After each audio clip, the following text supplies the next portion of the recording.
नमस्कार, एक बार फिर से मैं आप सभी का अपने चैनल पर स्वागत करता हूं। आज हम आ पहुंचे हैं कहलगांव के पकड़तल्ला सरस्वती विद्या मंदिर स्कूल। यहां पर अभी हम लोगों ने देखा कि यहां के जो पूर्व उपाध्यक्ष जी थे उनका श्रद्धांजलि सभा चल रहा है। यहां के छात्रों से अभी हम बात करेंगे कि आपके कौन लगते थे? बड़े पापा थे।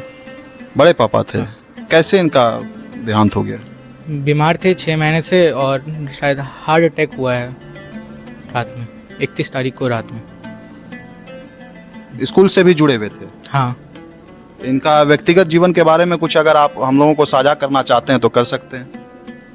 बहुत अच्छे आदमी थे हमारे विद्यालय के, उन्होंने बहुत कुछ किया।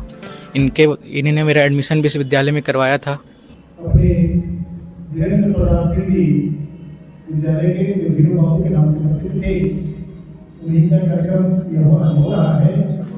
आप उनके विषय में जानते हैं कि बिल्कुल सरल स्वभाव के व्यक्ति थे और जब आवश्यकता विद्यालय में पड़ती थी तो विद्यालय में उपस्थित आप हो जाते थे। कहीं भी अगर कठिनाई कोई लगती थी तो आप पास के रहने वाले थे और विद्यालय में उपस्थित आप होते थे। ऐसे महानुभाव हम सभी के बीच नहीं रहे। आपकी कभी हम सभी को जरूर मिलेगी। हमारे साथ कहलगांव शहर के जाने माने डॉक्टर विप्लव कुमार चौधरी जी हैं। आप इस विद्यालय के कोषाध्यक्ष के पद पे भी अभी हैं। मैं आपसे इनके बारे में जानना चाहूँगा कि धीरेन्द्र कुमार सिंह जी के जीवनी के बारे में आप प्रकाश डालें। धीरेन्द्र चचा जो हैं मेरे मित्र के पिताजी हैं और बचपन से मेरा मित्र साथ में पढ़ा है, इसलिए इनके घर पर मेरा बचपन से ही आना जाना रहा है। और एक सद्गृहस्थ, एक ईमानदार और जुझारू शख्स थे और समाज के कोई भी व्यक्ति इनसे हमेशा कुछ न कुछ राय लेने के लिए, समस्या समाधान करने के लिए हमेशा आते रहते थे। विद्यालय का भी बहुत बड़ा समस्या जब आ जाता था तो लोग याद करते थे और उस समस्या में वो खड़े होकर के उसका समाधान करते थे। और बहुत ही सरल व्यक्तित्व। हम लोगों ने देखा है कि बीमार रहते हुए भी और विद्यालय के कार्यक्रम में जब भी याद किया गया है, अस्वस्थ रहते हुए भी मंच पर आने का उन्होंने कष्ट किया है और हमेशा विद्यालय के उत्तरोत्तर विकास में जो है चिंतित रहते थे। स्कूल के जो अभी वर्तमान अध्यक्ष हैं उनसे मैं बात करने का कोशिश करता हूं कि आप कुछ अपना पर्सनल इनके साथ जो संबंध रहा है उसके बारे में आप कुछ बताइए। विद्यालय के अध्यक्ष थे धीरेन्द्र बाबू। बहुत सोशल आदमी थे, विचारमान थे, सारा काम कर्मठ से और उम्मीदवार से स्कूल से जुड़े हुए व्यक्ति थे और जो समस्या सामने आते थे उनका हल करते थे। कहलगांव शहर के जाने माने डॉक्टर साहब संतोष बाबू हैं। अभी यहाँ के सचिव के पद पर हैं सरस्वती विद्या मंदिर पकड़तल्ला के। उनसे मैं बात करने का कोशिश करूँगा कि डॉक्टर साहब, आज हमारे बीच धीरेन्द्र बाबू नहीं रहे, इनके याद में आप कुछ 2 शब्द अपना बताइए। धीरेन्द्र बाबू पकड़तल्ला के जाने माने एक व्यक्ति थे और बहुत माने शांत स्वभाव के थे। और ये मैंने पकड़तल्ला में इनके सामने सेंट जोसेफ स्कूल बना, सरस्वती विद्या मंदिर बना, सभी मैंने इनका बहुत बड़ा सहयोग रहा है ज़मीन से पूरे परिवार का। ये नहीं कि धीरेन्द्र बाबू अपने अथी में सब परिवार को लेके चले और सबसे तालमेल बहुत अच्छा रहा। हमेशा स्कूल में कभी भी याद किया गया तो हमेशा आगे रहते थे, आते थे। यहाँ सबको जो सलाह होता था हम लोग लेते थे और वो सलाह बढ़िया देते थे। स्कूल के प्रधानाचार्य जी हैं, इनसे मैं जानना चाहूँगा कि आप इनके बारे में 2 शब्द रखें, क्योंकि स्कूल के एक तरह से गार्जियन के रूप में भी इन्होंने, जैसा अभी हम लोगों ने बात किया कि बहुमूल्य समय दिया है। तबीयत खराब रहने के बाद भी अगर स्कूल से फ़ोन जाता था तो वो आकर सम्मिलित होते थे। ये कहीं ना कहीं बहुत बड़ी बात है। सर, किस तरह से आप इनके श्रद्धांजलि को आप अपने शब्दों में बयां करेंगे? श्री धीरेन्द्र प्रसाद सिंह जी अब हम सभी के बीच तो नहीं रहे, लेकिन मैंने जब 3 बरस पहले यहाँ ज्वाइन किया तो उनसे मैं मिल करके वो बोले कि नहीं, आप कार्य करिए, कहीं आपको परेशानी नहीं आएगी। अगर कोई परेशानी आई तो हम हैं। उसके बाद हम लोगों ने कार्य करना प्रारंभ किया। उसके बाद एक कार्यक्रम अपने यहाँ संस्कृति महोत्सव का हुआ तो उस कार्यक्रम में मैंने कहा कि आपको अध्यक्षता करनी है कार्यक्रम में। उसमें बिहार और झारखंड के बहुत से भैया बहन अपने विद्यालय में सम्मिलित हुए थे। उन्होंने, स्थिति उनकी ख़राब थी, थोड़ा तबीयत ख़राब थी, कहे कि मेरा तो इलाज कलकत्ता में चल रहा है, लेकिन मैं ज़रूर आऊँगा। और ससमय विद्यालय में उपस्थित होकर के कार्यक्रम की अध्यक्षता उन्होंने की। उसके बाद फिर बीच बीच में जब हम लोग की आवश्यकता पड़ती थी तो वो कहते थे कि नहीं, जब आप हमको याद करिएगा मैं आ जाऊँगा। और संभवतः एक बार मुझे आवश्यकता पड़ भी गई, कुछ परेशानी विद्यालय में आ गई और मैंने उन्होंने याद किया तो उन्होंने 10 मिनट के अंदर विद्यालय पहुँचे और जो समस्या थी उसको उन्होंने समाधान किया। सह सचिव संजय बाबू हैं जो एनटीपीसी में कार्यरत हैं, उनसे भी मैं जानना चाहूँगा कि सर आप तो एनटीपीसी में थे, फिर भी पकड़तल्ला में इनका आवास था, आप लोगों का मिलना अक्सर हुआ करता होगा, आपकी कुछ यादें हैं तो उसको साझा करें। जी ज़रूर। धीरेन्द्र बाबू, और हम लोग धीरू बाबू बोलते थे उनको, और सर्वप्रथम मैं उनको श्रद्धांजलि अर्पित करता हूँ। हमारे बीच आज नहीं रहे वो। मैं उनको बहुत पहले से, बहुत पूर्व से जानता हूँ। जब वो अक्सर एनटीपीसी आया करते थे, उनका काम चलता था। बहुत हंसमुख विचार के थे और बहुत प्रतिभाशाली से, और उनका जो सबसे मिलजुल के रहना, ये उनकी बहुत विशेषता थी और हर दुख सुख में खड़े रहते थे। आज श्रद्धेय स्वर्गीय धीरेन्द्र बाबू हमारे बीच नहीं रहे। सर्वप्रथम मैं हृदय की गहराइयों से उनको भावपूर्ण श्रद्धांजलि अर्पित करता हूँ।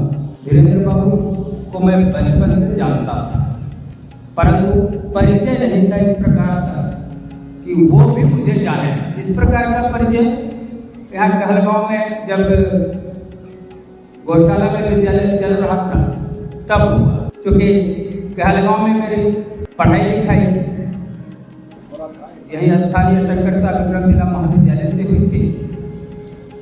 इस कारण से इस क्षेत्र के जाने माने किसान और शिक्षा के क्षेत्र में भी काफ़ी रुचि लेकर काम करने वाले कई विद्यालयों को प्रत्यक्ष परोक्ष रूप से सहयोग करने वाले लोगों में से उनके नाम की चर्चा होती थी।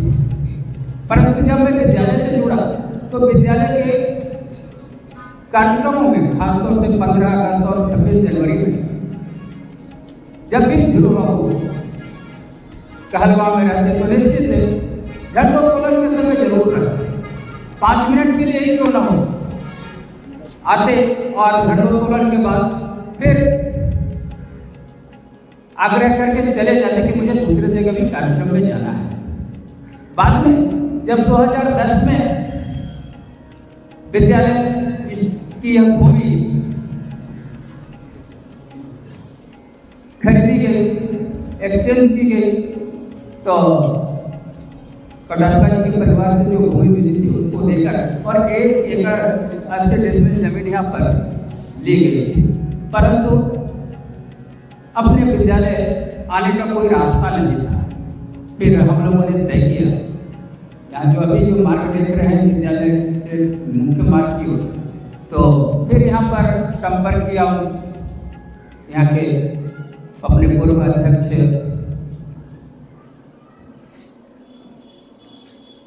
श्री रामानंद बाबू से, अपने कपिल देव बाबू और धीरेन्द्र बाबू से। तो जब हम लोग गए थे रामानंद बाबू के पास तो उन्होंने सुझाव देकर उनको भी बुला लीजिए, उनको बुलाइए।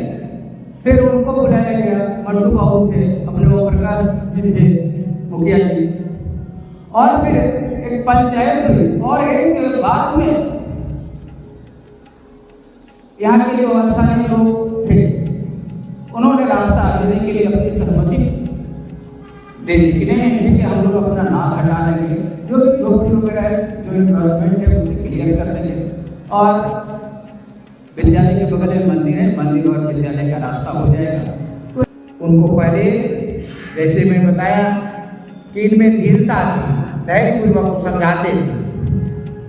नहीं मानने के बाद फिर उन्हें डांट डपट करते थे, लेकिन समस्या का समाधान करते। आज हमारे बीच नहीं है, लेकिन निश्चित रूप से इनकी याद हमें सब दिन के लिए रहेगी। धीरू बाबू आपका असामयिक शरीर छोड़ना विद्यालय परिवार और पकड़तल्ला समाज के लिए एक अपूर्णीय क्षति है। मैं 2014 में इस विद्यालय में आया, लेकिन उसके पहले जब गौशाला में था तो वहाँ भी कार्यक्रम में आपका आना जाना होता था। फिर यहाँ आने के बाद समिति के सदस्य के नाते आपसे प्रत्यक्ष वार्ता होती थी और जैसा कि बताया भी मैं थी, नाम जैसा उस तरह के इनका कार्य भी था। ये विद्यालय के अभिभावक के साथ साथ पूरे पकड़तल्ला गांव में किसी वर्ग समुदाय को एक समरस व्यक्ति थे। धीरू बाबू के नाम से सबके मुंह पर इनकी जुबान है। और विद्यालय कार्यावस्था में एक बार कोरोना काल में बैठक थी और उपस्थित थे धीरू बाबू। उसमें कुछ अकाउंट्स का चर्चा हो रही थी।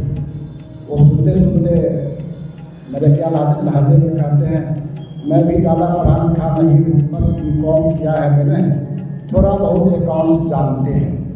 बड़ा आश्चर्य लगा सबको जान करके। और फिर उन्होंने जो उसका समाधान दिया तो उस समय जो अपने विभाग प्रमुख थे बजरंगी जी, तो उनको भी लगा कि भाई कि धीरू बाबू के बारे में सब लोग जानते नहीं थे।